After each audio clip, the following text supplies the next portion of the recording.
the CPU fan cable. Okay. So you will have to remove these 4 screws, get the heatsink and the CPU fan out. I'm using T15 again.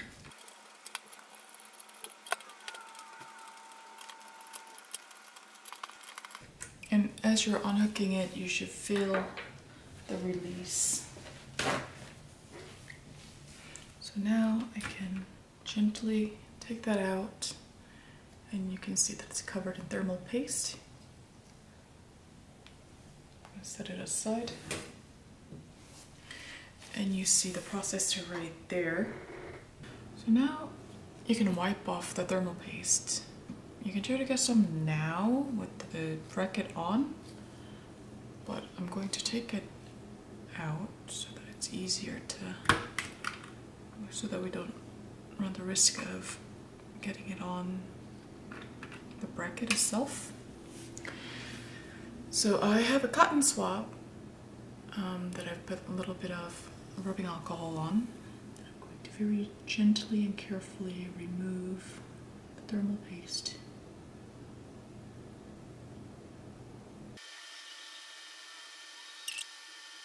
So I have wiped off all of the remaining thermal paste from the processor, and now we are ready to install the low profile CPU cooler. So I am using the Noctua NH-L9x65 low profile CPU cooler, and the installation process is very easy. However, because this particular HP motherboard's mounting system is a little different, we're not going to follow the instructions that came with the Noctua cooler.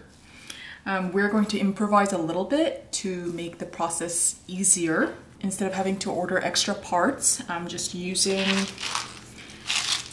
4 screws from this handy dandy kit that I got from Micro Center. So I'm going to use 4 12mm M2 screws. There are a lot of parts that came with the Noctua's mounting system for Intel processors that we're not going to be using. In fact, we're only going to be using these parts. So set these aside. Place these on the legs.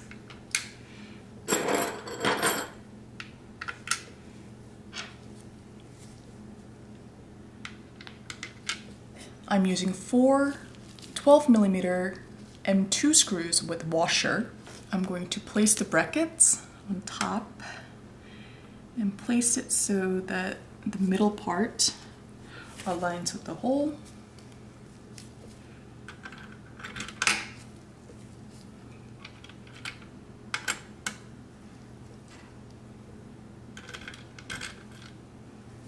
Like this.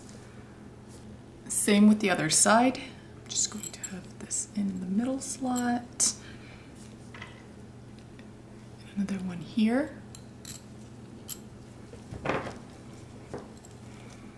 And then place it like this. And now I can screw them in with the Phillips head driver that came with the Noctua's CPU cooler.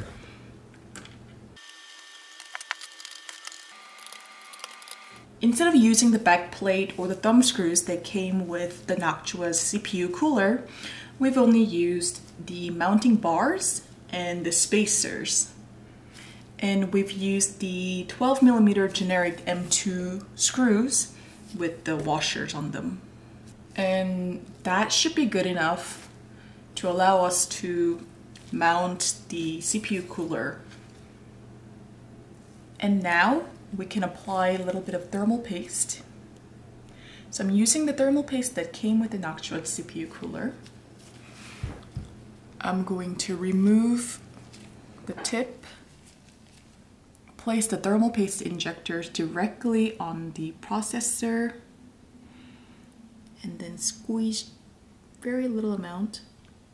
So I've applied a little bit of thermal paste that is about 4 to 5 millimeters in diameter. So now we're ready to mount the CPU cooler. So we will want to align these screws to match up with these. And we will have to screw them in, but as you can see, the fan is kind of in the way, so we are going to remove the fan just for this mounting process. What you will have to do is pull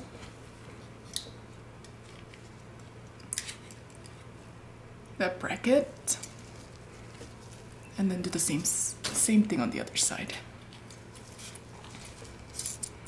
Now you should be able to remove that fan. Now I'm sure you can clearly see the screws. They will have to go right on those. So I'm going to remove the cover, place that directly onto the processor in one motion.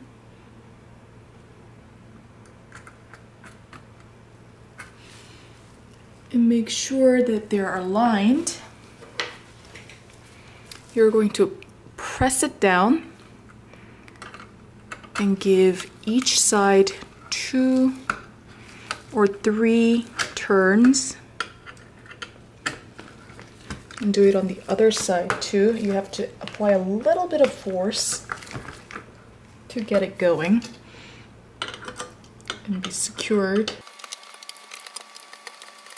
So from the side, you should be able to see that metal piece going down as you turn the screwdriver.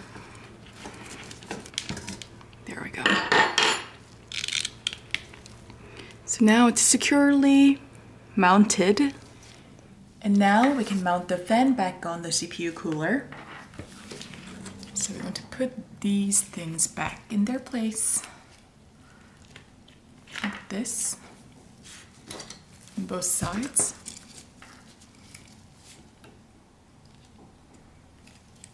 And these things come out really easily, so don't get frustrated. And you want to rotate the fan so that the cable, you should be able to reach the cable that will plug in right here. So now we can mount the CPU cooling fan onto the cooler itself. So we're going to place it on top. Have these brackets in,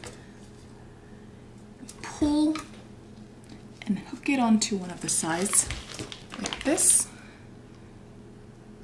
and then doing exactly the same thing on the other side. Pull, hook it in, and now you can wrap around the cable and then plug it in.